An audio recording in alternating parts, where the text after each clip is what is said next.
Bun găsit, dragi telespectatori ai emisiunii Ridendo Show. De astăzi încercăm să deschidem sau să inițiem o nouă rubrică în emisiunea noastră, și anume Ridendo Hai Hui. Și pentru că vedeți că sunt un pic mai emoționat, unde puteam să-mi prind curaj mai bine decât la o degustare de vin. Haideți să vedem ce o să iasă.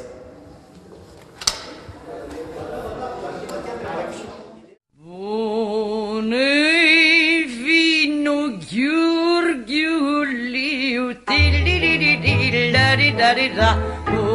vino ghiurghiuliu, cules doamna pe târziu, cules doamna pe târziu.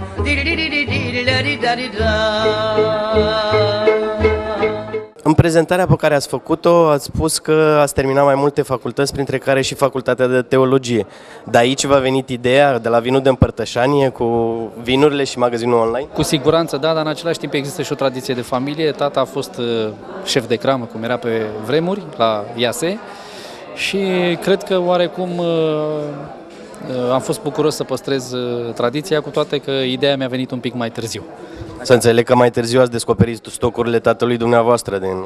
Cu siguranță, dar încă mare. Mai pe brumă, mai pe o măt,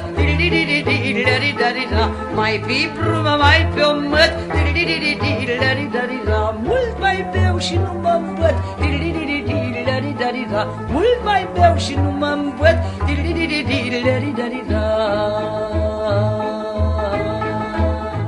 Domnule Puiu, dacă adevărul este în vin, minciuna este în whisky? Nu, dacă adevărul este în vin, minciuna este într-un vin prost. M-am jurat că noi mai be, m-am jurat că noi mai be, dar eu nu mă pot ține, dar eu nu mă pot ține. Știu că Burebista i-a pus pe daci să taie viile. Ce-o fi fost în capul lui? Cred că a avut mult vin în cap la ora pentru că n-a reușit să le termină pe toate. Ba din contră, a făcut să facă tip smuggler. Cam în câte sute de ani vinurile românești vor putea concura cu vinurile franțuzești? Acum, partea serioasă este că avem șanse foarte mari dacă știm să punem în valoare vinurile așa numite native Romanian, adică vinuri care se găsesc numai în România, cum ar fi o fetească neagră, o fetească albă, o grasă de codnară, o băbească. Pune-i vinul, bine îmi place,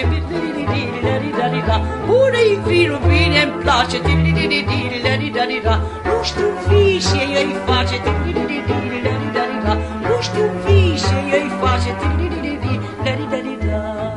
Cum aș putea să conving un bețiv ca la etapa de apreciere a mirosului vinului să nu oprească paharul la gură? Asta e o chestie destul de greu de făcut.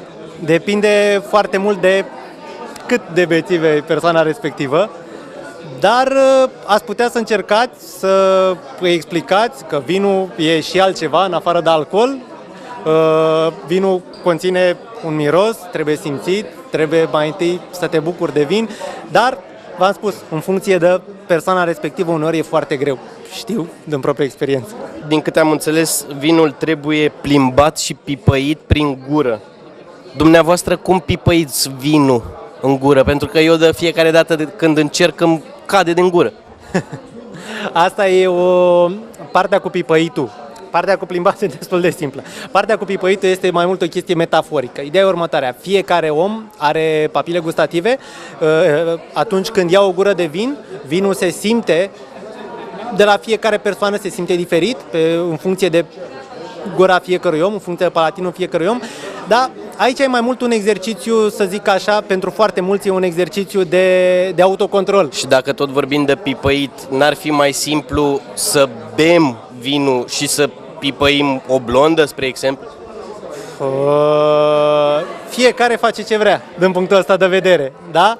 Iar știți cum e, de la o anumită cantitate de vin încolo, deja cele două concepte se amestecă. Ce cantitate de vin este necesară pentru a trece de la degustător la dezgustător?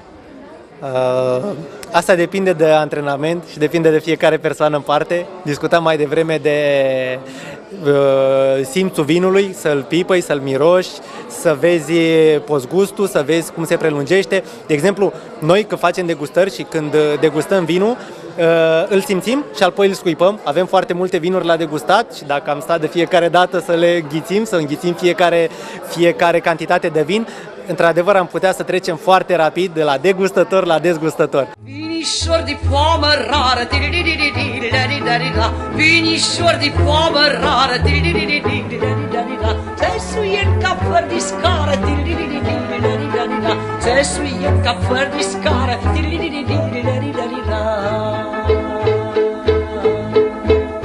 Dragi vizitatori ai emisiunii, am prins suficient curaj. Dragi colegi, Mădălin și Răzvan, nu vă dau bălegătură. Dar de-l bei cu omorât, dar de-l bei cu omorât, se oprește vinul în gât, se oprește vinul în gât,